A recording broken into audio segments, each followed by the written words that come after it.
More often than not, we don't lose because our rivals are better.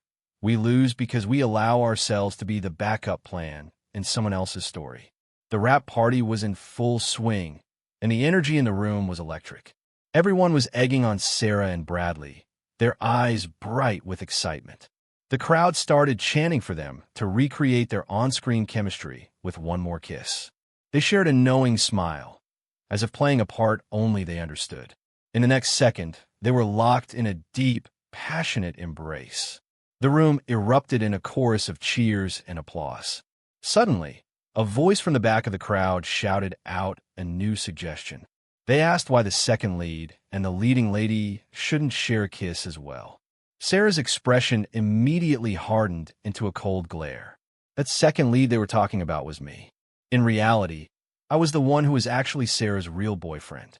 The air in the room suddenly turned heavy with an awkward silence. Under the weight of Sarah's icy stare, everyone started to look away. The festive atmosphere vanished, replaced by a thick layer of discomfort. Bradley quickly took her hand, trying to salvage the situation and ease the tension. He told everyone to settle down and stop being so rowdy. He jokingly offered to kiss Sarah one more time just to keep the audience happy. He said we shouldn't force her into doing anything she didn't want to do. Unwilling? I found that hilarious, considering she was the one who came home drunk last night. She had spent 10 minutes clinging to me, begging for a kiss. I set my glass down and stood up, slowly making my way towards Sarah. I told her with a smirk that a simple kiss shouldn't be such a big deal. After all, the leading lady should be professional enough to cooperate with her co-stars. Sarah's brow furrowed as she hissed my name like a sharp warning. Bradley joined in, repeating my name with a patronizing tone while pulling her closer. He protectively wrapped his arm around her waist, marking his territory. He told me to relax and that everyone was just having a bit of fun. I didn't respond. Instead, my eyes drifted downward. I focused on Sarah's hand, which was currently pressed firmly against Bradley's hip. The two of them were entwined so closely they looked like a single unit. It was an image of perfect, inseparable intimacy. I looked at them and told them both to get lost in a flat, cold voice. Bradley stiffened and glanced at Sarah for guidance. Her face was a mask of deepening fury as she looked at me. She barked at me, asking if I was finally done making a scene. Bradley brushed her shoulder, suggesting that I was probably just having a bit too much to drink. He reminded her it was a celebration and that we shouldn't let my behavior ruin the night. She let out a dry laugh and turned her back on me. She reached out and took his hand with a tender squeeze. The intimacy of the gesture was like a physical blow to my chest. I stared at the woman who was now leaning comfortably into Bradley's embrace.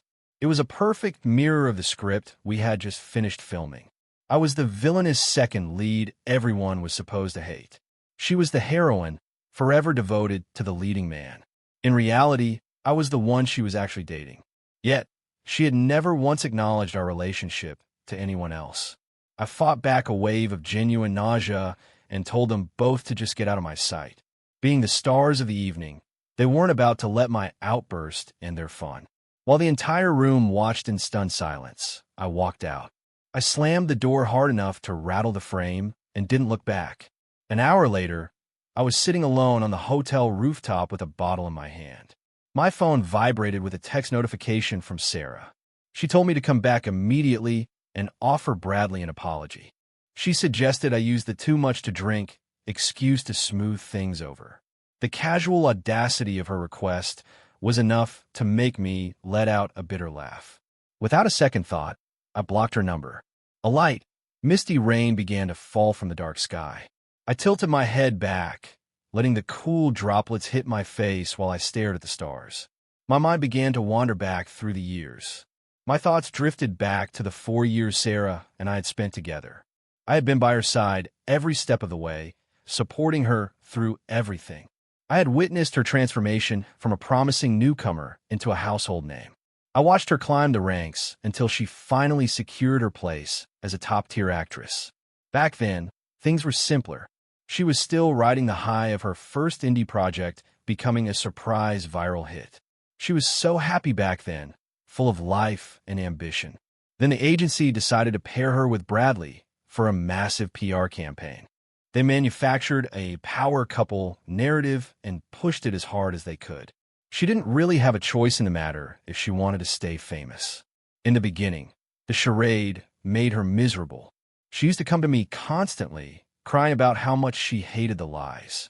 She told me she hated pretending to be in love with Bradley. She said the only way she could get through those scenes was to close her eyes and pretend he was me. She begged me to be patient and wait for her. She promised that once she had enough influence, she wouldn't have to play these games. She said a day would come when no one could tell her what to do. Then, she promised she would finally tell the whole world that I was the one she loved. We used to spend hours talking about our future together. We wanted a house with a dog, a couple of kids, and a quiet life away from the cameras. We just wanted to grow old together, season after season. I don't even know when the shift actually began. Her replies to my iMessages started getting shorter and less frequent. Meanwhile, the way she looked at Bradley started to seem less like acting and more like something real. They had been playing the part of the perfect couple for 4 years now.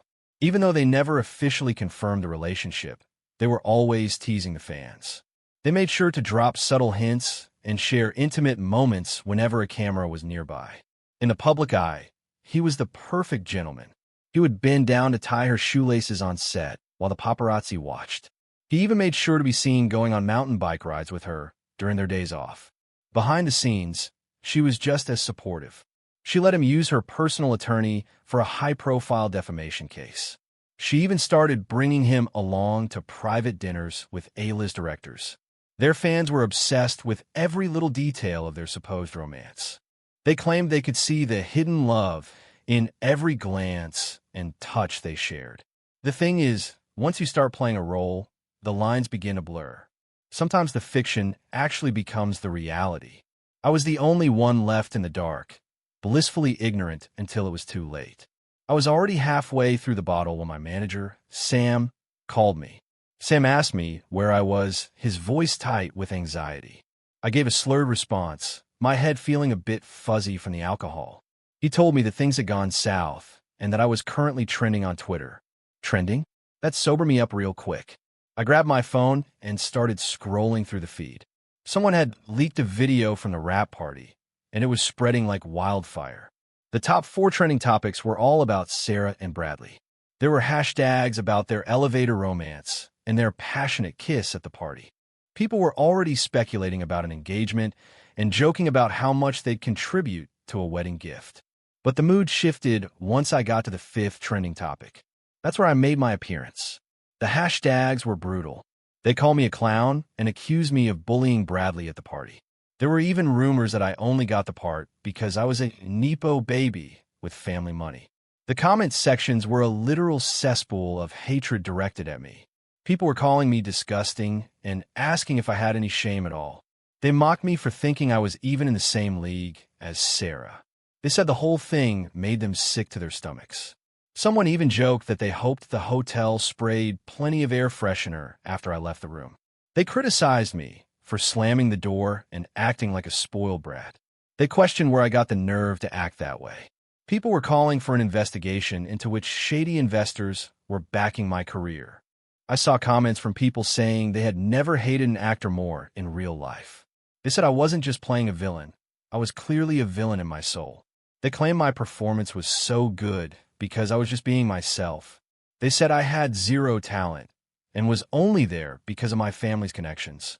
Rumors were flying that the director didn't even want me for the role. They concluded that I was only fit to play villains because that's who I was at my core. Nepo baby? That was a laugh. The irony was that I had actually won the lead role fair and square through a grueling audition process. But right before production started, Sarah's agency stepped in. They went over the director's head and pressured the producers to swap me out for Bradley. Their excuse was that Sarah and Bradley had better on-screen chemistry. They claimed it would be better for the show's ratings if they were the leads. Sarah even came to me privately to talk me into it. She argued that if we played lovers on screen, people would start digging into our private lives. She said it was too risky for our real relationship. I didn't buy it for a second, and we ended up in a massive shouting match. She reminded me that her contract was almost up and she needed this win. She asked why I couldn't just be supportive for once. She had the nerve to call me selfish for wanting the career I had worked for. She had no idea how much work I had put into winning that part. Initially, the director was in my corner, promising me that she wouldn't back down on her casting choice. By the next morning, the director had been fired and replaced. I was demoted from the hero to the villainous rival. I remember that night vividly. I sat alone, watching Sarah and Bradley on a late-night talk show, promoting the series as the industry's newest it couple. I was eating a bland dinner, chewing my food like a robot. You know how they say bread gets sweeter the more you chew it? Well, that night, all I could taste was ashes. Sometimes, you have to see the betrayal with your own eyes before you finally let the dream die. I was done hoping. Up until then, I had been clinging to this tiny shred of hope. I kept telling myself that once her contract ended, she'd be free. I thought we would finally be able to walk down the street together without hiding. I took the villain role because I just wanted to be near her. I thought it would give us more time together on set. It was a pathetic move, looking back. I stood there and watched them flirt for the cameras, day after day, and it was pure torture. I kept scrolling through the Twitter feed and found another trending hashtag that made my blood boil. The fans were praising Sarah for protecting her man at the party. Everyone was begging them to get married right away. Of course, those comments were peppered with people wishing all sorts of misfortune on me. The general consensus was that a bully like me should be canceled and erased from the industry. An hour went by, and Sarah hadn't posted a single word to set the record straight. No one from the agency or the cast said anything to help me. The lies were just growing and gaining momentum online. I pulled out my phone and finally unblocked her number. Acting on impulse is never a good idea, is it? But I knew I couldn't let things stand as they were. I typed out a message, my thumbs heavy as I wrote the words I never thought I'd say to her. I sent a simple text telling her that we were done. 3 hours later, she showed up at my door. She asked if I was seriously so drunk that I had resorted to blocking her. She reached out to take my hand, but I pulled away before she could touch me. She told me to grow up and that my little tantrum had gone on long enough. Her voice turned cold as she reminded me that I was the one who made a scene at the party. She asked if asking for a simple apology was really such a big deal. She claimed that if I had just apologized, the whole Twitter storm would have blown over by now. I let out a dry, hollow laugh and asked her what exactly she had to lose in this situation. She didn't answer. Of course she didn't. She was winning. This kind of free publicity was exactly what her PR team dreamed of. The show hadn't even aired yet, and it was already the most talked about project in the country. It was absurd.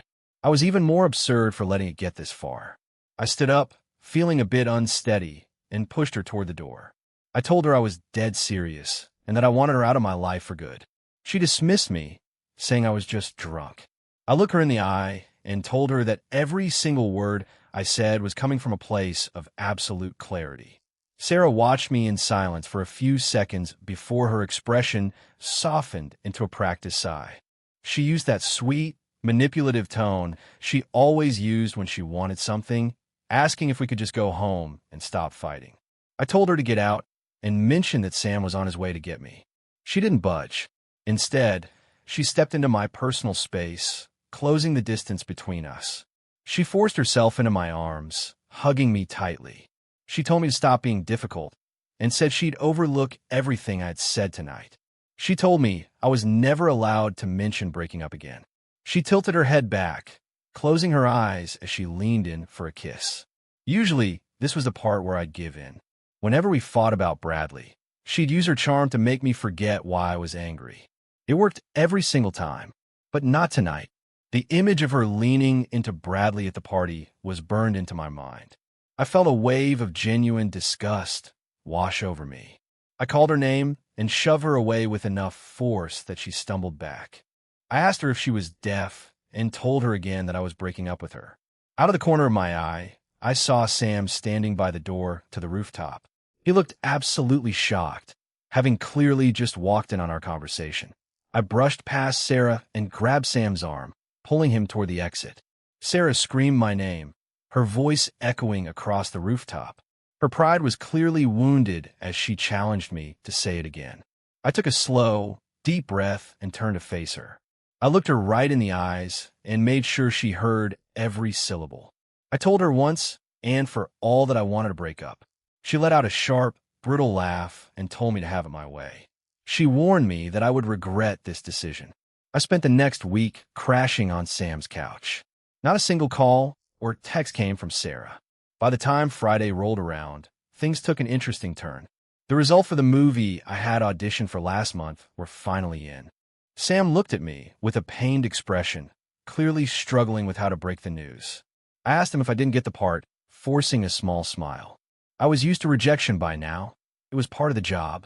He said that wasn't it, and explained that the producers were still undecided on the leading man. It had come down to a choice between me and Bradley. But apparently, they were going to let the leading lady have the final say. I asked who the leading lady was, and Sam told me it was Sarah. Of course it was.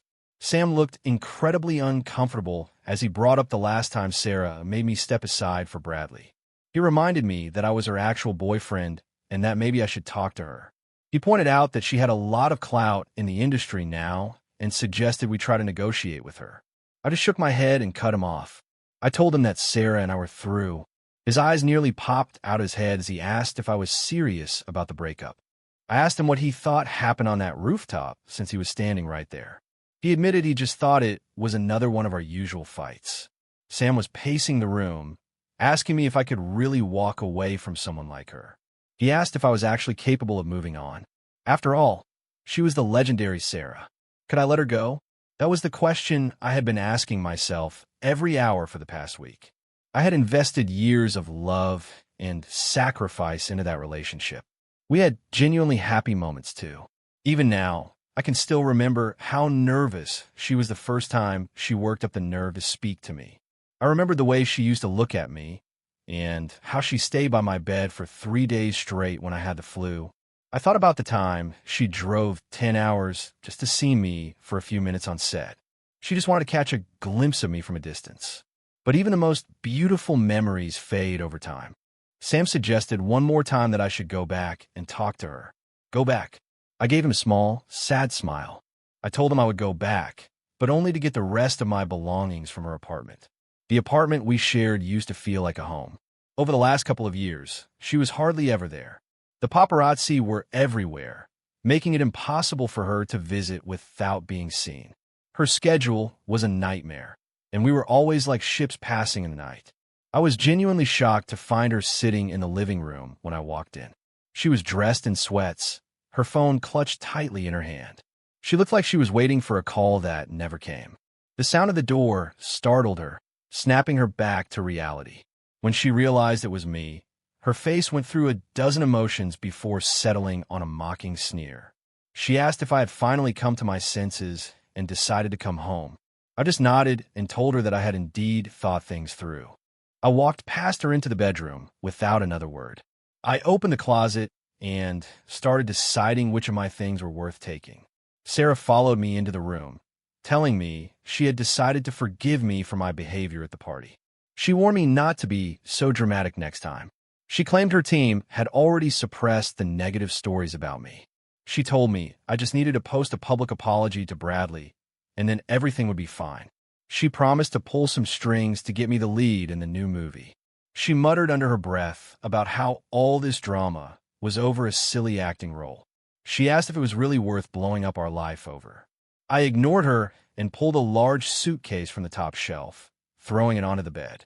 She looked at the suitcase, confused, and asked if I had a new gig. I told her flatly that I had quit and ended my contract with the agency. I didn't even look up as I spoke. Her voice hit a high pitch as she asked why I hadn't discussed such a massive decision with her first. I let out a tired sigh and looked her in the eye. I asked her why she thought I owed her a consultation, considering we weren't even together anymore. She started to protest the breakup, kneeling on the bed beside me. She asked me how much longer I was going to keep up this childish act. She acted like the whole thing was no big deal. She reminded me that she and Bradley had been playing this game for years, and it was just part of the job. She asked me why I was suddenly so sensitive about it. She seemed genuinely baffled as to why this time was any different from the others. I slammed the suitcase shut with a loud crack and looked at her. I asked her if she really wanted to know why this was the breaking point. I explained that the only reason I had agreed to play the second lead in that show was because I missed her. She just looked at her hands, confused. I told her I was willing to play the pathetic villain just to get a few extra hours of her time. I had humiliated my career for her. I just wanted to see her. But the moment we were on set, she treated me like I was a complete stranger or a random extra. She stared at me, stunned that something so small was the problem. She reminded me that she was legally obligated to maintain her image. She said the PR romance with Bradley was non-negotiable. She told me I knew the rules of the industry. She complained that I always picked fights about her job. She asked me if I had any idea how exhausting it was to manage her career and my feelings at the same time.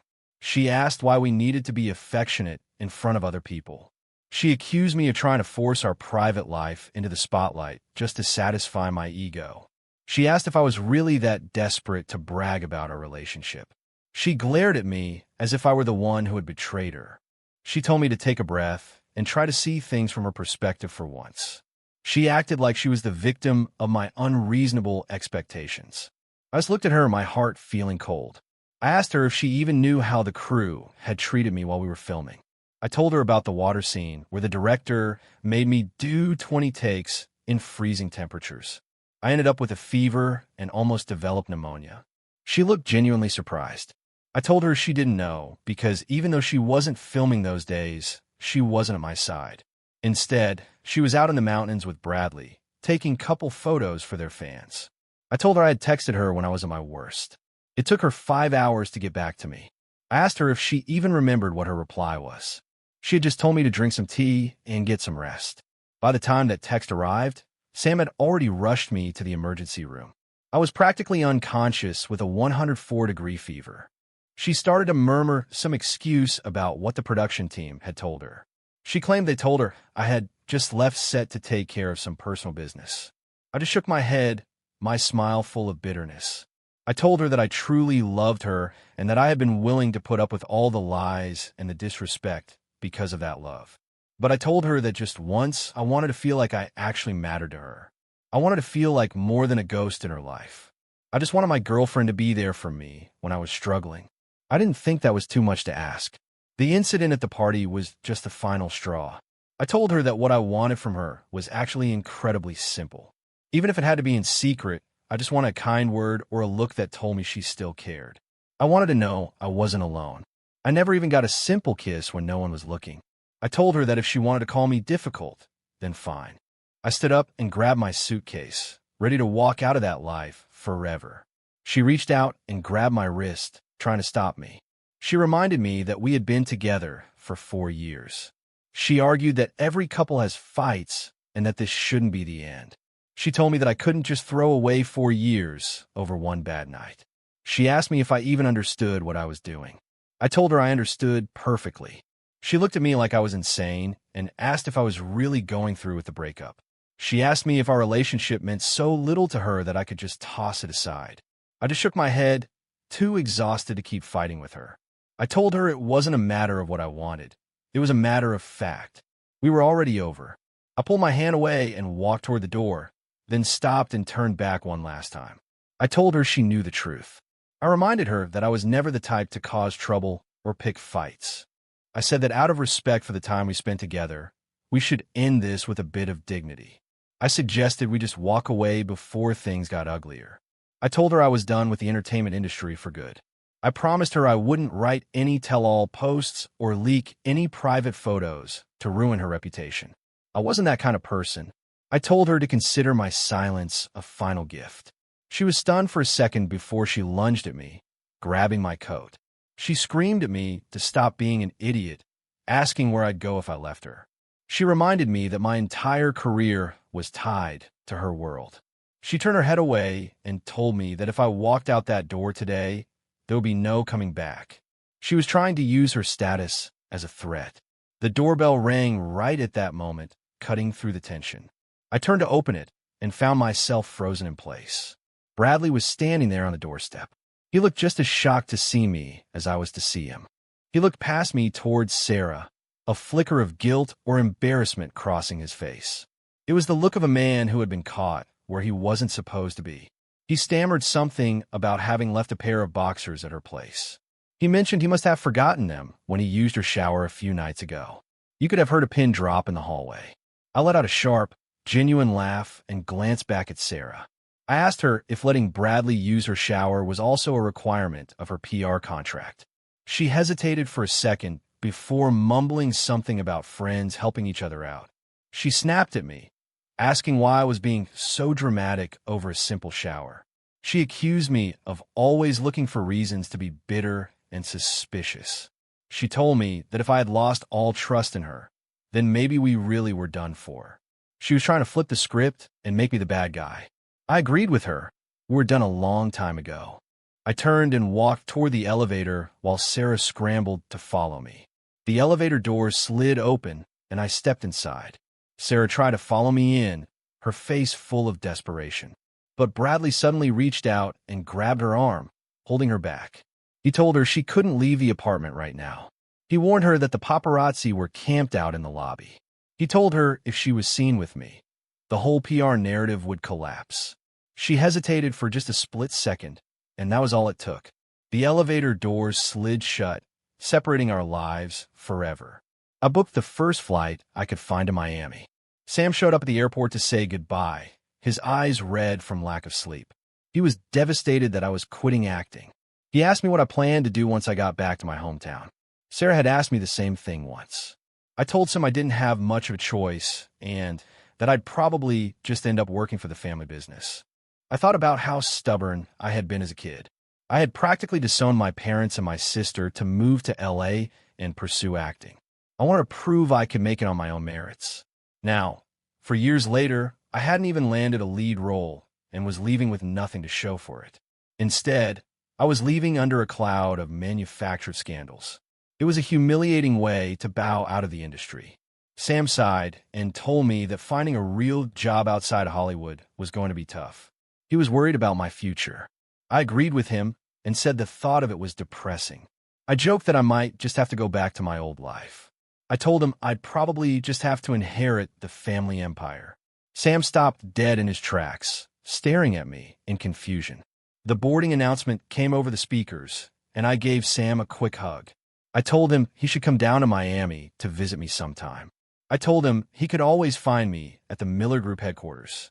Sam's jaw dropped as he repeated the name Miller Group in disbelief.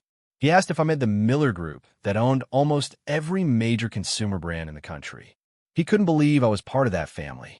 He looked up and saw a massive Miller Group advertisement staring down at us from the terminal wall. The realization hit him like a freight train. He asked if my name was really the Miller. 2 hours later, I touched down in Miami and felt the warm, salt-crusted air on my skin. The ocean breeze was a welcome sign that I was finally home. But the feeling of relief didn't last long, as I quickly realized something was wrong at the estate. My parents were currently traveling in Europe, so the company was being run by my older sister, Monique. She was the brilliant one in the family. She tried to act like everything was normal, but I noticed that several of our most valuable paintings and antiques were missing from the walls. I even noticed that her favorite sports cars were gone from the garage. I didn't stop questioning her until she finally broke down.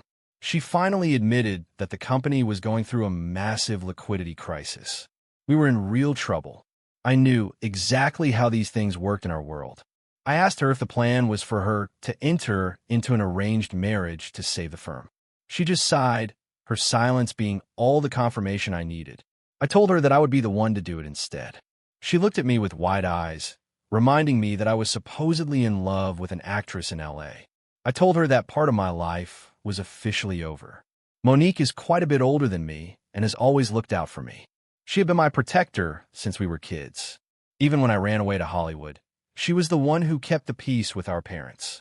She was the one who convinced them to let me pursue my dream. I owed her more than I could ever repay. She had spent years carrying the weight of the company on her shoulders while I was out playing pretend in front of cameras. It was time for me to step up. As a Miller, I couldn't just sit back and watch my family suffer while I did nothing. I had to do my part. She tentatively suggested arranging a meeting with the other family. She made sure I knew that if there was no spark, we could still walk away from the deal. She said we'd find another way if I wasn't into it. I just nodded and told her to set it up. Life can be incredibly ironic sometimes. Just 2 weeks after I walked away from Sarah, I found myself in a different kind of drama. I was sitting in an upscale restaurant, waiting for my blind date with Elena Davis, the heiress to the massive Davis Group. 10 minutes later, Elena arrived. She was wearing a stunning, custom-tailored dress that screamed elegance without being flashy. She was beautiful enough to put any Hollywood actress to shame. She apologized for the delay, explaining that traffic had been a nightmare. I told her it was no problem and that I'd only just arrived myself. She sat down and asked if we should get right into the business of the date. I nodded and told her the floor was hers. She insisted that I go first. I took a second to think of a good icebreaker. I asked her if she was in good health. She laughed and said she was fine, aside from the occasional bout of dizziness when she stayed too late at the office. She said she was otherwise perfectly healthy. I thought to myself that she fit the classic hard-working heroine trope perfectly. She looked confused, and I just gave a small laugh and told her it was nothing important. I told her she probably wouldn't get the joke, but in the scripts I used to read, the female lead always had some minor health quirk. I said the leading lady always seemed to be fainting or getting dizzy.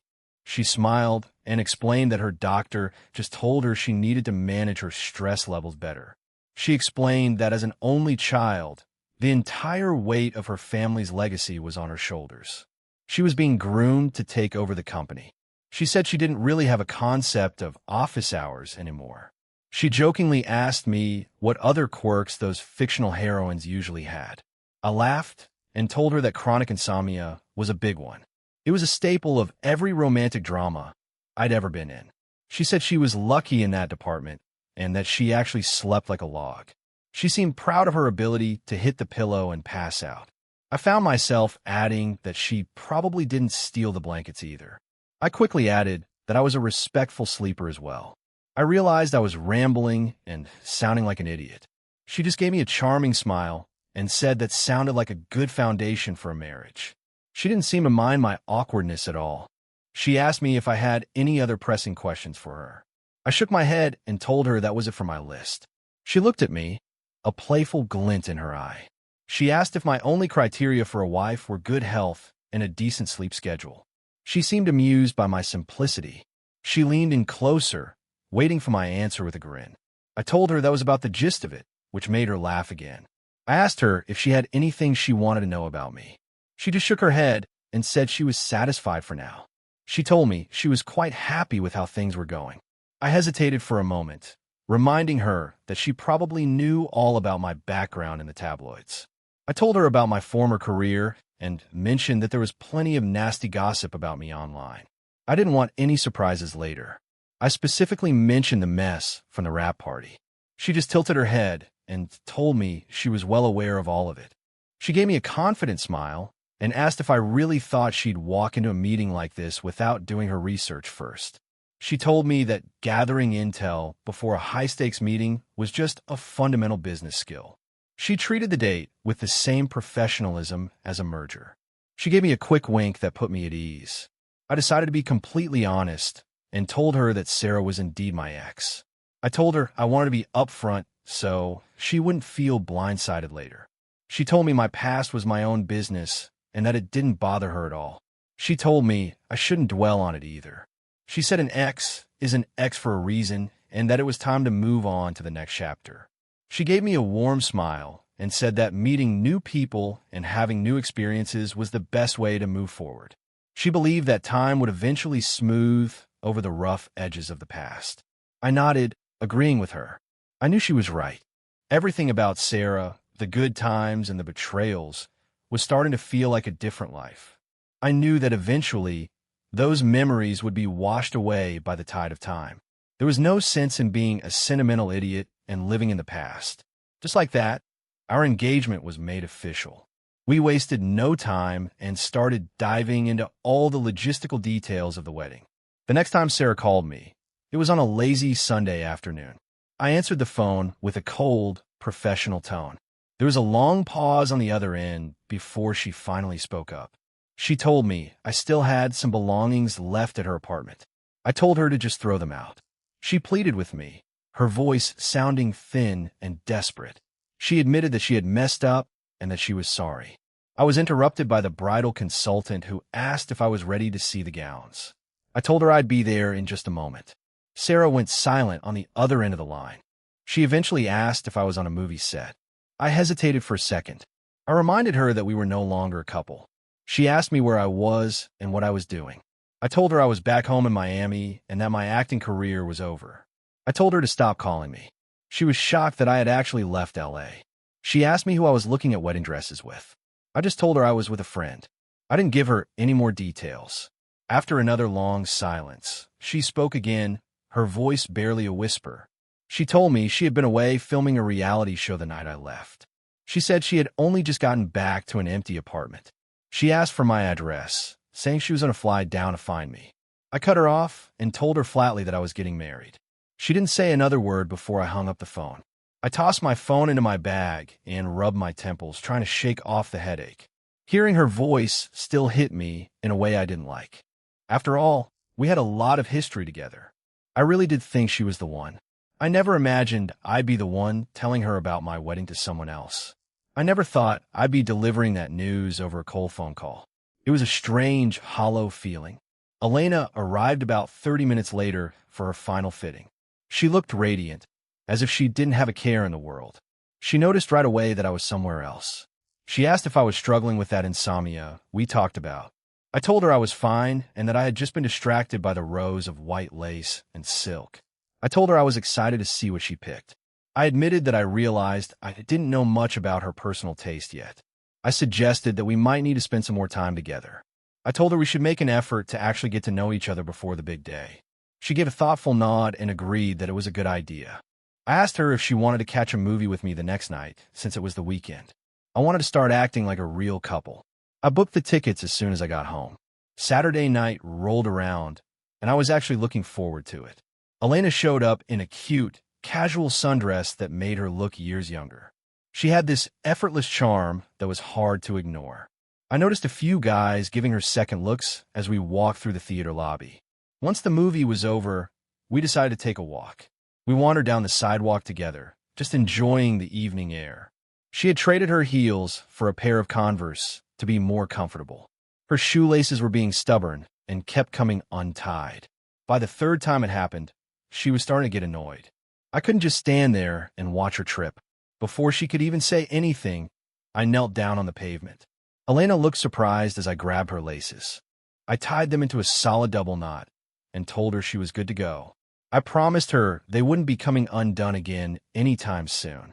I stood up and gave her a smile, and she gave her foot a little shake, grinning at me. She laughed and told me I was a pro. She said the shoes felt more secure than they had all night. Morrison. I heard my name and felt my blood run cold. I looked up and saw someone I never expected to see in Miami. Standing just a few feet away was the unmistakable figure of Sarah. She was looking right at us. We had spent 4 years together. I'd know her anywhere. Even with a mask and a hat, there was no mistaking her posture. I could tell from her eyes that she was absolutely furious. She marched over and planted herself right in front of us. Elena looked between us, her expression more curious than anything else. She asked me who the newcomer was. I introduced her as Sarah, the ex I had mentioned during our first date. I kept my voice calm and even. Elena took it in stride, giving a polite nod.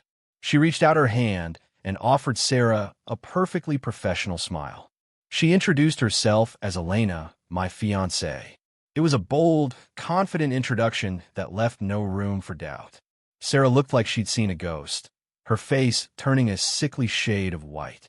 We ended up in a nearby coffee shop to sort things out. I sat across from Sarah, the silence between us heavy. Just 10 minutes ago, we were having a nice evening, and now everything was a mess. After the shock of the encounter, she had practically begged for a private conversation. I decided it was better to get it over with. Elena was a saint about it and told me she'd be waiting in the car. She gave my hand a supportive squeeze before she left. Sarah started by mentioning the knot I had just tied on Elena's shoe. She said she remembered how I was always the best at keeping things secure. She whispered that she could never quite figure out how to do it herself. I didn't say a word, just watched her. She reminded me that I used to be the one who tied her shoes every morning. She was trying to play on our old memories. Her voice was soft, filled with a fake kind of nostalgia. I thought to myself that those days were ancient history. I remembered that eventually, I wasn't the only one she let tie her shoes. She had let Bradley do the same thing for the cameras. It had been years since I'd actually felt like her partner. She suddenly accused me of hiring an actress to play the role of my fiancé just to spite her. She asked if the whole thing was just an elaborate lie. She seemed unable to comprehend that I had actually moved on. I looked her in the eye and told her the wedding was real. I told her I was officially off the market. She told me she didn't believe a word of it. She looked at me with this intense, desperate gaze, searching for a crack in my story. She was looking for any sign that I was bluffing. I just sighed, feeling more tired than angry. I saw the panic finally start to set in. She called my name, her voice trembling slightly. She reached across the table and grabbed my hand, squeezing it tight. She swore that she and Bradley were nothing more than a business arrangement. She promised me that nothing had ever happened between them. She started trying to explain away the incident with the boxers. She claimed he'd just been caught in the rain and that his hotel was too far away. She said she was just being a good friend by letting him use her shower. She insisted that nothing had happened between them. She said she was just angry and said things she didn't mean during our fight. She said that was the only reason she didn't try to clarify things. She claimed she thought it was just another minor spat that would blow over in a day or two. She reminded me that we'd always been a high-conflict couple. Then she tried to bribe me with the lead role in the new production. She said she'd already convinced the director to cast me. She told me the lead was mine if I just came back to her. She said she had been thinking about our future. She promised that once her current contract was up, things would be different. She promised to never do another PR romance again. She asked me if we could finally go public with our relationship. She begged me to come back to the industry so we could star together. She said I would always be her leading man, both on and off screen. Tears started to well up in her eyes. She reminded me of the promise we made to never give up on each other. We had promised that we'd never say the word breakup lightly. I remembered making that vow with her. I looked at her, really looked at her. This was the woman I had built my entire world around for 4 years. She was the person I had sacrificed my own career and dignity for. I would have done anything for her once. But the truth was, she was the one who let go first. She wanted to have her cake and eat it too, enjoying the thrill of the PR game while keeping me on a leash. She wanted the fame and the on-screen romance, while demanding absolute loyalty from me in private. I slowly pulled my hand away from hers. I told her again that I was getting married. I told her I wasn't going to put my future wife through the same hell she had put me through. I asked her to please just leave me alone. I looked her right in the eye, so she knew I meant it. I told her I was done with Hollywood. To be honest, acting was always more of a passion project for me than a career. I told her that if I really wanted to be a star, my family could have bought me every lead role in town. I didn't need her help. She looked genuinely confused when I mentioned my family's influence. I just shook my head and told her it didn't matter anymore. I used to dream about the day we could finally be public. I used to imagine the look on her face when I brought her home to meet the Millers. I always wondered how she'd react to finding out I was the heir to the Miller Group empire.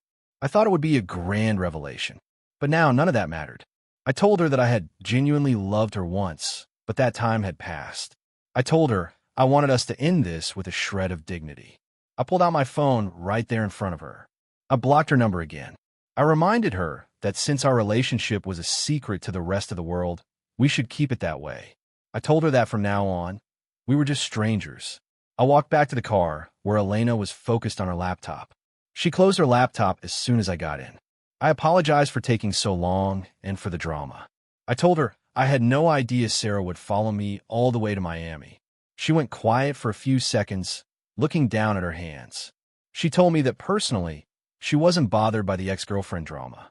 But she pointed out that for a company like the Davis Group, image was everything. She said her family had a strict rule about staying out of the tabloids. They didn't want their brand associated with celebrity scandals. I told her I understood and that I'd make sure it didn't happen again. I promised to take care of it. She looked at me with a skeptical eyebrow raised. She pointed out that if I really had it under control, Sarah wouldn't have been able to find me in Miami. She muttered something under her breath that I couldn't quite catch.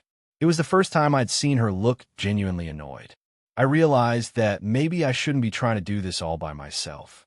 I told her that some things are easier when you have a partner. She softened a bit and agreed that we should be working as a team. She reminded me that we were about to be husband and wife.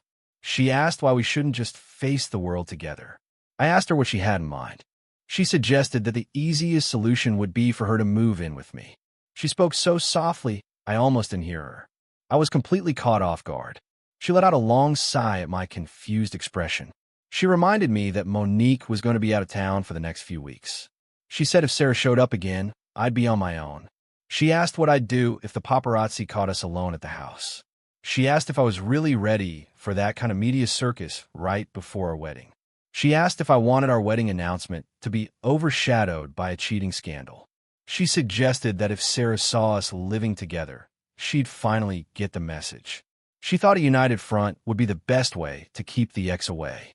I had to admit, her logic was pretty solid. I asked her if it would be a hassle for her to move all her stuff. She just gave me a knowing smile. She pointed out that we were going to be living together in a few months anyway. She said we might as well get used to it now. Elena didn't waste any time. By the next afternoon, she had already arranged for a moving crew to bring her things over. She settled into my suburban condo, and suddenly, the house felt a lot more like a home. Just as she predicted, Sarah stopped calling. Living together meant we spent almost every waking moment in each other's company. I started to learn all the little details about her. I learned that she couldn't start her day without a cup of black coffee. I also found out she absolutely hated cilantro with a passion.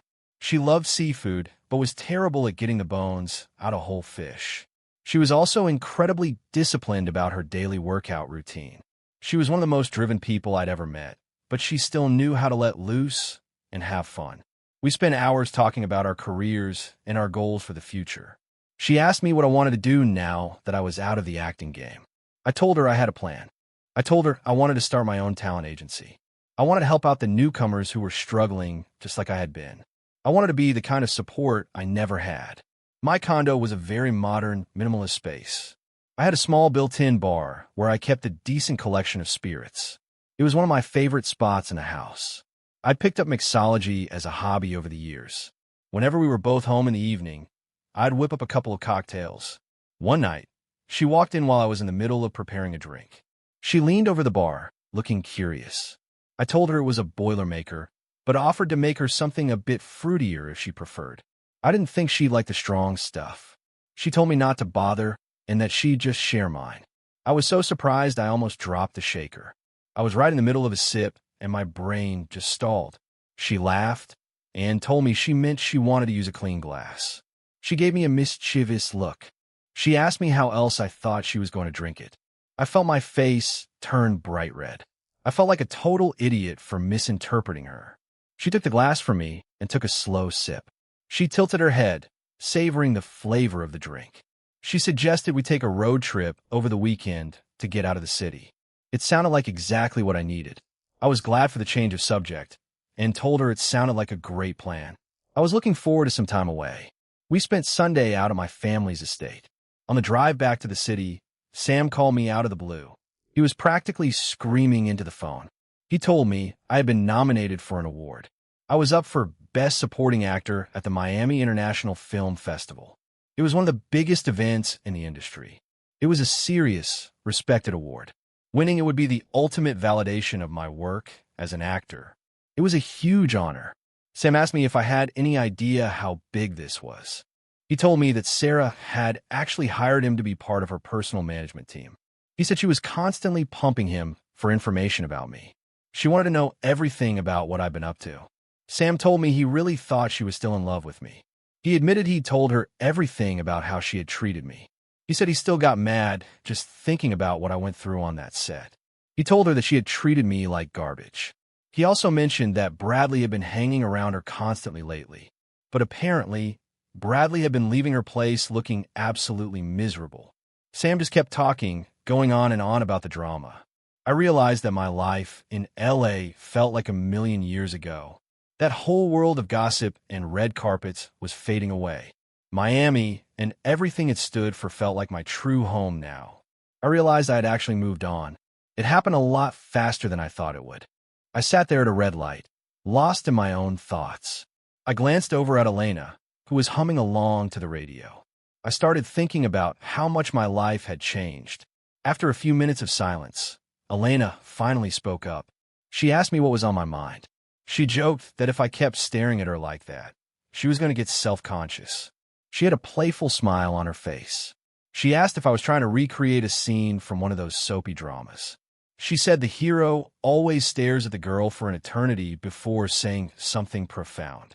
She joked that I was probably about to make some grand confession. I just looked at her and said her name.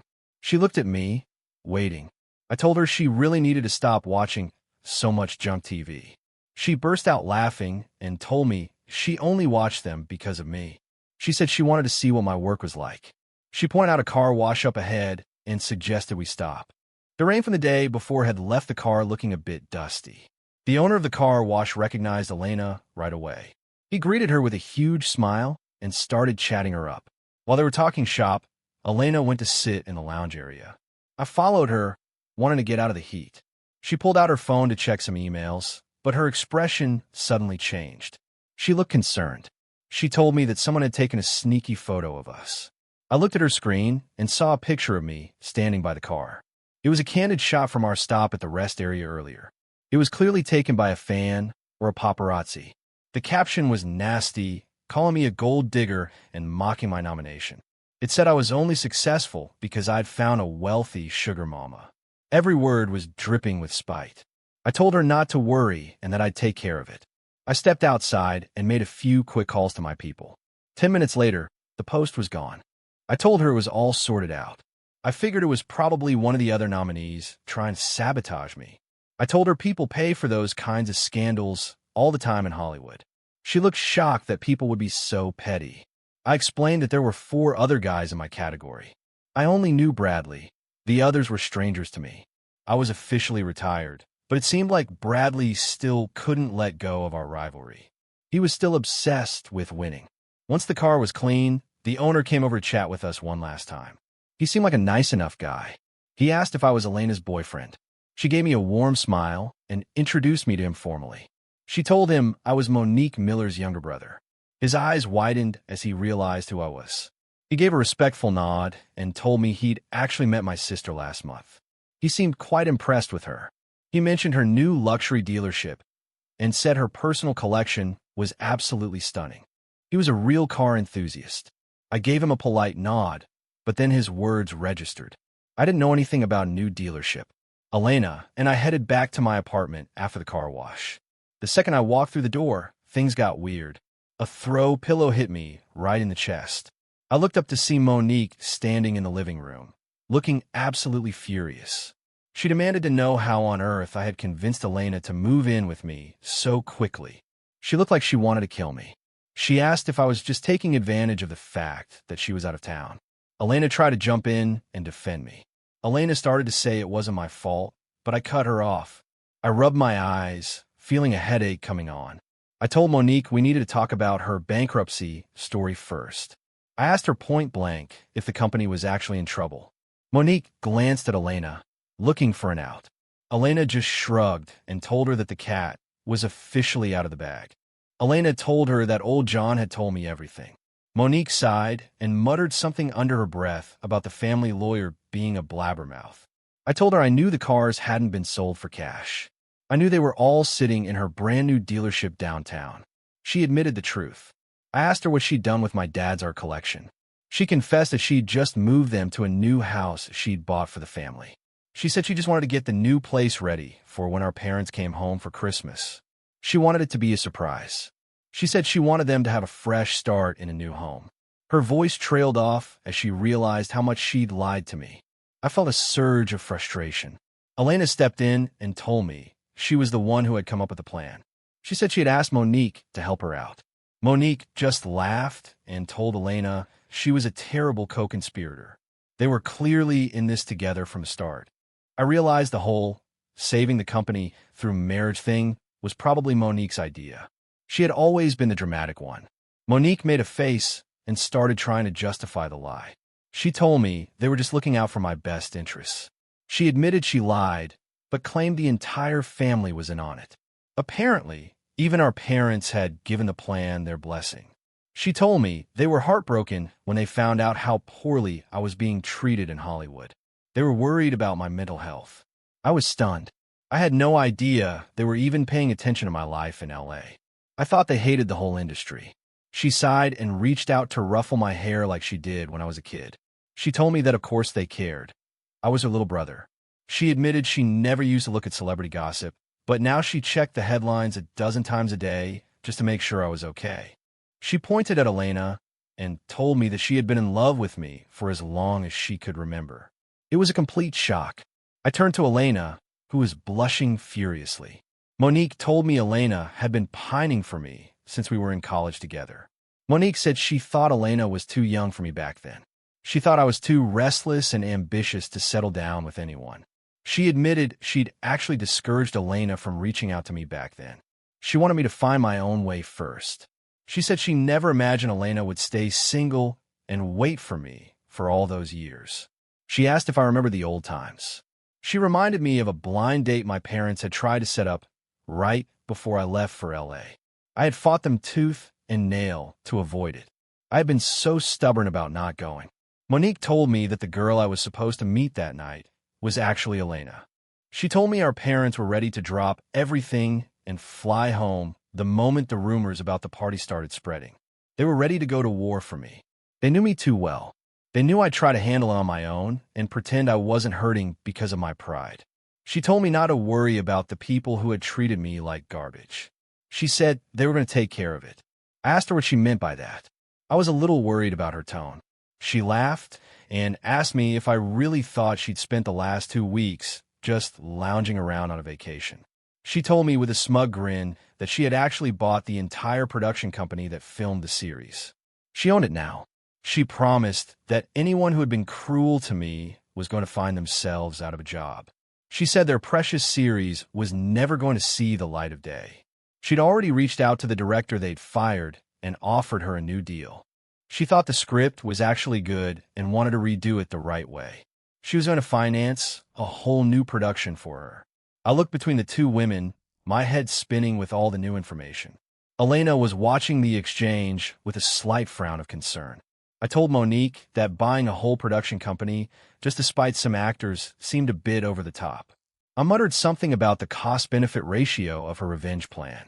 I was always the more pragmatic one. Monique looked at me like I'd grown a second head. She asked me if I seriously expected her to worry about a budget when her brother's honor was on the line. Right then, my phone chimed with a new message notification. I pulled it out, curious to see who was reaching out. I saw it was a voice memo from my new assistant. He addressed me as Director Miller, which made Monique perk up. He told me the acquisition of X Entertainment was officially finalized. He said the board was waiting for me at the office whenever I was ready. He said they were ready to move forward whenever it was convenient for me. Monique was staring at me with her jaw open. She asked me why on earth I had bought an entertainment firm. She was shocked that I'd made such a big move without telling her. I told her I'd always wanted to run my own agency. I admitted that Elena had been the one to help me secure the funding and the connections. I gave her a wink and told her she wasn't the only one in the family with a head for business. I told her I hadn't spent 4 years in LA for nothing. I told her I'd learned a few things about the industry while I was out there. I said if I let people treat me like that without fighting back, I wouldn't be a Miller. I told her it was a matter of family pride. She just nodded, a newfound respect in her eyes. Then she stopped, a grin forming on her face. She reminded me that I'd just called her impulsive for buying a movie, while I'd gone out and bought an entire company. She joked that we were definitely cut from the same cloth. Elena just laughed at the two of us bickering. We spent another hour talking shop before Elena had to head into the office to deal with the Davis Group merger. She was always working. Once she was gone, Monique pulled me aside. She asked me to be completely honest with her about my feelings for Elena. She looked me right in the eye and asked if I actually cared about her. She didn't want me to lead her on. She told me that if I wasn't serious, I should let her go before she got even more invested. She admitted that the only reason she went along with the plan was because Elena was so adamant about wanting to be with me. She said she usually wouldn't have pushed an arranged marriage on me right after a bad breakup.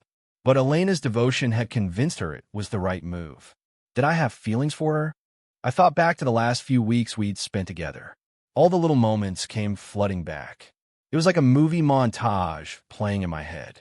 I thought about her laughter, her focus at work, and the way she made me feel like I finally belonged somewhere. I realized that she was the reason I was finally happy again. She was the one who had helped me heal. I told Monique that I was officially over Sarah. I asked her about the merger deal we were working on with the Davis Group. I asked if the deal was actually solid, regardless of the fake bankruptcy story. I wanted to know if it was a smart business move. She admitted that it was a fantastic deal for both companies. I just gave her a smile and told her it was settled. I told her to sign the papers. A few weeks later, the night of the Miami International Film Festival finally arrived. Elena and I headed to the gala together. We arrived at the convention center, and the energy was electric. She had drifted off during the short flight, and I took the chance to slip a diamond ring onto her finger while she was sleeping. I wanted it to be the first thing she saw when she woke up. The second we walked onto the red carpet, we were swarmed by colleagues and friends. Everyone wanted a piece of our time. One of the reporters noticed my custom tuxedo and asked who the designer was. He seemed genuinely impressed by how well it fit me. He asked if it was the exclusive new piece from Andrew's winter collection. He'd heard there was only one ever made. I was just about to answer when I heard a familiar, smug voice behind me. I didn't even have to look to know who it was. Bradley was standing there, telling the reporter that, of course, I looked expensive with a wealthy heiress paying my bills. He was trying to humiliate me in front of the cameras. Bradley walked up to us with a wide, arrogant grin. He was looking for a fight, and he didn't care who was watching. He made some nasty comment about how a pig in a suit is still a pig. He was trying to imply that I would never truly be successful on my own. He looked at me, waiting for a reaction. The crowd of hangers-on immediately swarmed him, eager to be seen with the industry's golden boy. They were all asking him about his supposed engagement to Sarah. They were telling him he was a shoo-in for the award I was nominated for. Bradley played the part of the modest star perfectly while shooting me smug looks over the heads of the crowd. He was loving every second of the attention. I just shook my head. His behavior was so incredibly immature. I decided not to give him the satisfaction of a reaction. I wasn't going to let his pettiness ruin what was supposed to be a great night. I had better things to focus on. The ceremony moved along quickly. Finally, it was time for my category. The tension in the room was palpable. The big screen showed live feeds of all 5 nominees. Bradley had this practiced, humble winner smile plastered on his face. The presenter opened the envelope and leaned into the mic. I felt Elena squeeze my hand as the room went quiet. When my name was called, Bradley's face completely fell. It was a look of pure, unadulterated shock. The cameras caught his horrified expression and broadcast it to the entire venue before they could cut away. It was a priceless moment. To be honest, I was a bit stunned myself. Walking up to the stage felt like I was in a dream. I couldn't believe it was actually happening. A legendary actor was there to present the award, and he gave me a warm smile as we shook hands. He told me he'd seen my performance and was genuinely impressed. He told me that even though I'd only done character work so far, I had a real presence on screen. He said my talent was undeniable. Hearing that from him meant more to me than the award itself. I took the trophy from him, feeling a bit choked up as I looked out at the audience. I gave a short, heartfelt speech.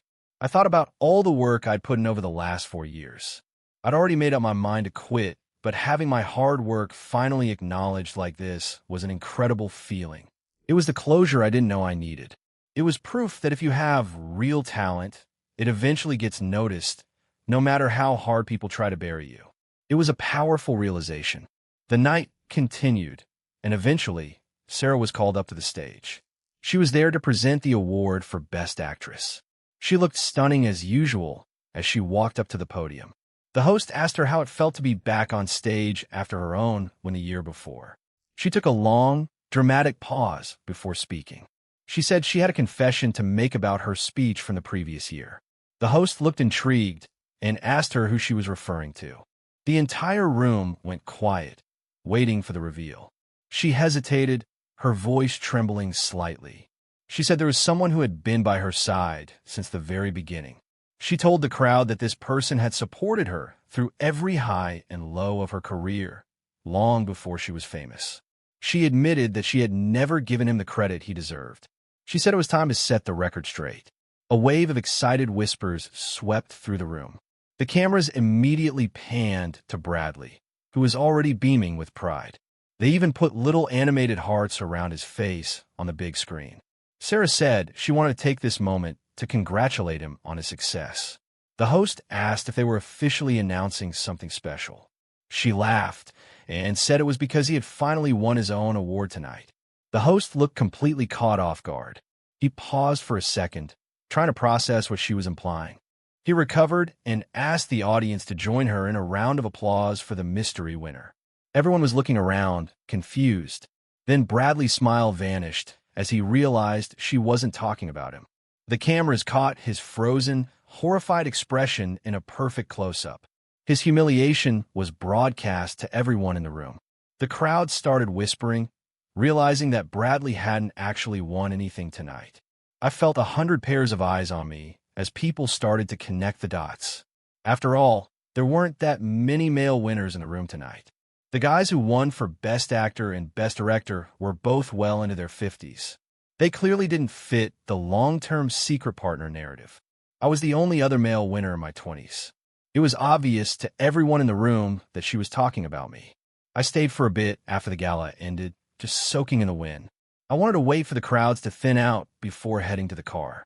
Of course, I ended up running into Sarah right by the entrance to the parking garage. She was waiting for me. She called my name, her voice sounding raw and exhausted. I stopped walking and turned to face her, maintaining a safe distance. I told her that she didn't need to make that speech on stage. She just shook her head, tears forming in her eyes. She told me she finally realized how much she owed me an apology. I just let out a long, tired sigh. I told her that I had tried to end things quietly for both our sakes. I didn't want any of this to be public. I told her that if she kept living in the past, she was just going to end up looking desperate. It was time for her to move on. She told me, through her tears, that she was incapable of letting go. She said she was still completely in love with me. She begged me for another chance to make things right. I was just about to answer when I saw Elena walking toward us. She was coming toward us with my jacket in her hand, looking bright and full of life. She was a breath of fresh air compared to Sarah. I couldn't help but smile as she approached. She took my hand and asked me if I was getting cold out in the evening air. I told her I was fine and asked if she was tired after the long ceremony. I wanted to get her home. She told me she was fine and insisted on helping me into my jacket. She was being incredibly sweet. She tucked the jacket around my shoulders and then looped her arm through mine, leaning into me. It was a gesture of absolute belonging. She gave Sarah a polite nod, noting the woman's frozen expression. Elena didn't say a word, but her presence said everything. Elena gave her a charming smile and commented on how often they seemed to be running into each other. It was perfectly polite and absolutely devastating. She apologized for cutting their chat short, but explained that our family was already waiting for us back at the estate to celebrate my win. She told Sarah we had to go and guided me toward the car. Once we were settled inside, I finally pulled out my phone. Just as I thought, Sarah's little stunt on stage had made me the #1 trending topic again. My name was everywhere. People were freaking out about our secret romance and calling Bradley's relationship a total fake. The internet was in a frenzy. Some people were even suggesting that I only won because of Sarah's influence. Meanwhile, a video of Bradley's post-show interview started going viral. It already had millions of views within minutes. Bradley was on camera, looking bitter as he told a reporter that the world was an unfair place. He said he was used to being overlooked. He claimed that despite the unfairness of the night, he was going to keep his head high. He promised his fans that he would stay true to his art and keep making great films. It was the most dramatic, self-pitying thing I'd ever seen. He made a big show of refusing to talk about his private life anymore. He gave the camera a long, pained look before walking away. He told a reporter he had a clear conscience about everything. I just kept scrolling through the feed, looking for the other side of the story. I saw another hashtag starting to gain traction. It was moving up the ranks incredibly fast. The Davis Group was trending. Curious as to why, I clicked on the link. It turned out the Davis Group's official Twitter had posted an update just 10 minutes earlier. It was a massive announcement. They congratulated me on my double win tonight. They released a teaser for my official engagement to Elena. They even shared a few high-end photos of the venue for our upcoming engagement party. It was a total power move. I looked at the photos of the lavish setup and then turned to Elena. She was sitting next to me with a mischievous grin on her face. I told her I thought her family prided themselves on being discreet. She didn't miss a beat before replying. She told me that since she was finally getting married, her family deserved to celebrate. She said they were just excited for her. She argued that a single tweet on a corporate account was practically the definition of low-key. She was loving the drama. She asked me what could possibly be more discreet than that. But as I kept scrolling, I realized she wasn't the only one posting. Monique had posted a picture of me on the stage with my award. She told the world that a Miller always comes out on top. Thanks to her post, the Miller Group was also trending alongside the Davis Group. I looked at Elena and said her name. We stopped at a red light, and I turned to look at her. I told her I had some business of my own that I needed to take care of tonight. She asked if I needed her to pull any strings. I told her I had it under control and that I wanted to do this one on my own. I spent the next hour on the phone, making some strategic moves. By midnight, the tide was starting to turn. The director, who had been fired from the series, finally broke her silence. She posted a long, detailed thread on Twitter.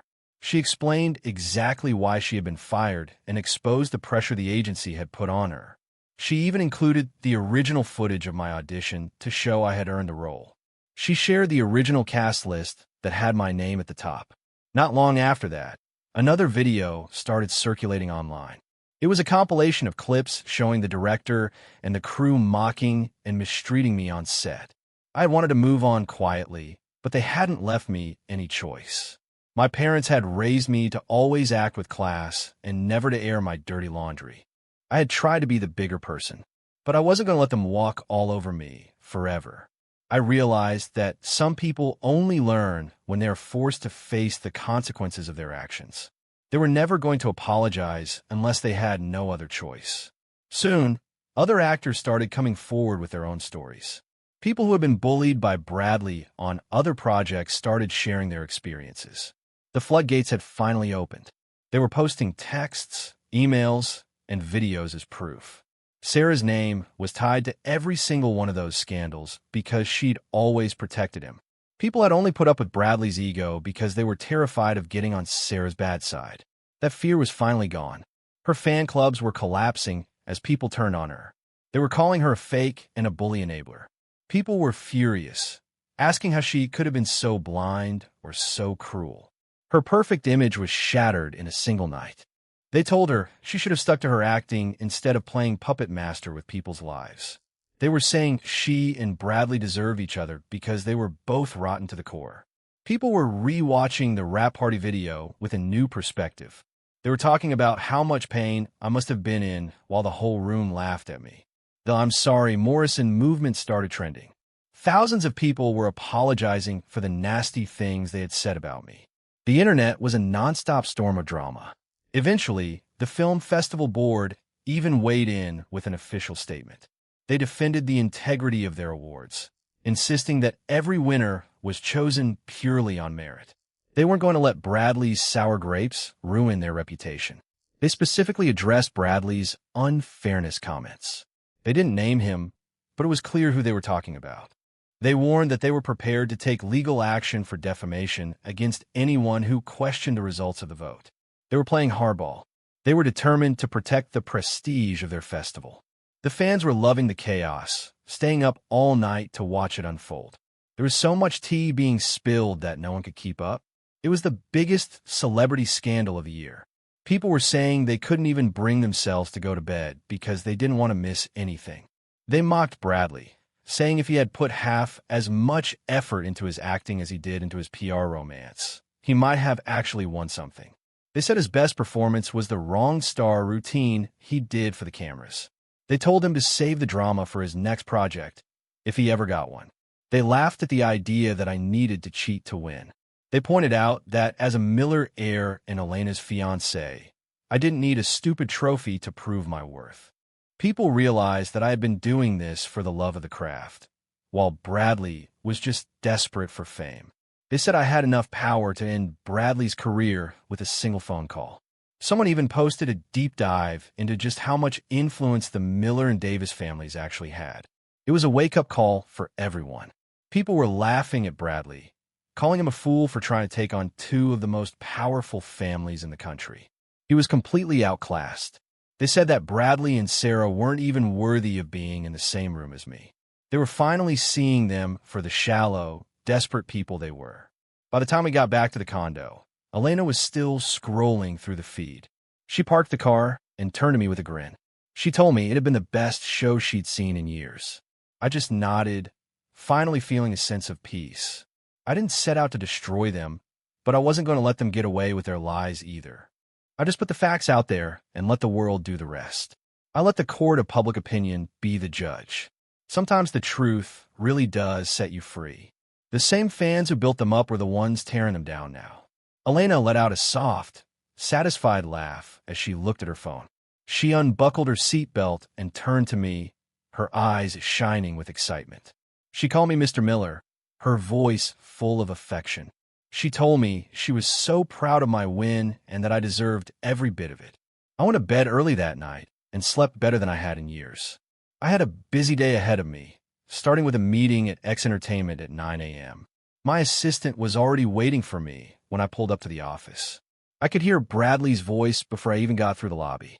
He was screaming at someone in the main hallway, his voice echoing off the walls. He was ranting about how much he'd done for the company and accusing everyone of being ungrateful. He claimed he was the only reason any of them even had a paycheck. He asked them how they could just turn their backs on him like this. He was demanding to know where their loyalty was. I heard a secretary mutter under her breath that no one had forced him to act like a jerk on national television. She was clearly done with his drama. Bradley heard her and lunged toward the desk, demanding to see the owner. He was furious that he hadn't been able to get a meeting with the new boss for over a week. I walked into the main office just as he was demanding an explanation. He turned and saw me, his expression shifting from rage to confusion. The senior executive who was trying to calm him down saw me and immediately straightened his tie. He ignored Bradley and walked straight over to greet me. He gave me a respectful nod and welcomed me to the office. I just gave him a quick acknowledgement as I walked past. I asked why there was so much noise in the building so early in the day. The executive looked embarrassed, wiping his brow as he tried to explain the situation. He told me it was nothing important and promised to have the situation under control within the minute. He was clearly eager to impress his new boss. I looked up and saw Bradley staring at me in absolute horror. He looked like he'd seen a ghost, his face completely drained of color. The executive told me my new office was ready for me. He asked if I wanted him to show me around the executive suite. I nodded and started walking, but stopped right next to Bradley. I asked him with a smirk if he was still looking for the new owner of the company. He was gritting his teeth so hard I thought they'd break. I just gave him a friendly smile and told him not to worry. I told him I planned on having a private meeting with everyone on the payroll. I promised him that his turn would be coming up very soon. I spent the next few days digging through the agency's records. It didn't take long for me to see just how toxic the culture had been. The company had poured millions into Bradley's career while ignoring everyone else. Dozens of talented young actors had seen their careers stalled just to keep him at the top. He'd been hogging all the prime roles and endorsements for years. I immediately started making some major changes to the way we did business. I started scouting new talent and giving them the opportunities they deserved. Bradley tried to fight back and maintain his control, but his influence was gone. I eventually called him into my office and tossed a thick folder onto the desk. I told him I'd been doing some reading into his history with the agency. I showed him the receipts for all the hush money the agency had spent to keep his wild partying out of the headlines. I had evidence of every scandal they'd ever covered up for him. I told him that if he wanted to walk away now, he was more than welcome to do so. But I reminded him of the good conduct clause in his contract. I told him he'd have to pay back every cent the agency had spent on his legal fees and cleanup crews. I also told him he'd be liable for the lost revenue from his canceled endorsements. In the end, he had no choice but to pay up. He walked out of the building with his head down, his career in ruins. Sarah hadn't shown her face at the office since the night of the gala. She had no new work lined up, and her contract was just weeks away from ending. Her main fan clubs had officially shut down, and her reputation was toxic. Most directors wouldn't even take a meeting with her anymore. She was officially blacklisted. Sam called me one afternoon, his voice tight with concern. He told me that Sarah had been injured on a set and had broken her leg. She was currently in the hospital. He said she was refusing to talk to anyone but me. He begged me to come and see her just once. He said she was in a real mess and needed someone she trusted. By coincidence, Elena was also in town that day. She was helping me with the logistics of moving the agency's headquarters to a new building downtown. We were working as a team. I told her about the call from Sam, and she immediately offered to come with me to the hospital. She didn't want me to go through it alone. I asked her if she was sure and admitted that I really didn't have any desire to see my ex. I was happy to let the past stay in the past. She told me with a playful smile that sometimes it was better to finish things once and for all. She thought it would be good for my closure. She suggested that we should at least help Sarah understand that it was over. She wanted to make sure there were no more lingering hopes for a reconciliation. We found Sarah looking pale and fragile in her hospital bed. Her leg was elevated and encased in a heavy plaster cast. I didn't waste any time and pulled a script from my briefcase. I told her about a low-budget indie project that was looking for a supporting actress. I told her the role of Arrival was still open and that the producers thought she'd be perfect for it. It was a step down, but it was work. I told her she should go in for an audition once she was back on her feet. She looked up at me, her eyes filled with a deep, aching sadness. She asked me if our entire relationship had really just been reduced to business meetings. I looked down at her cast for a second before sighing. I was just about to say something when Elena let out a small gasp of pain. I immediately turned my attention to her. She was holding her head, her face twisted in discomfort. I rushed over to her, asking her what was wrong and if she was okay. She told me she had a sudden, splitting headache. I asked if it was because she hadn't gotten enough rest the night before, my voice full of genuine concern.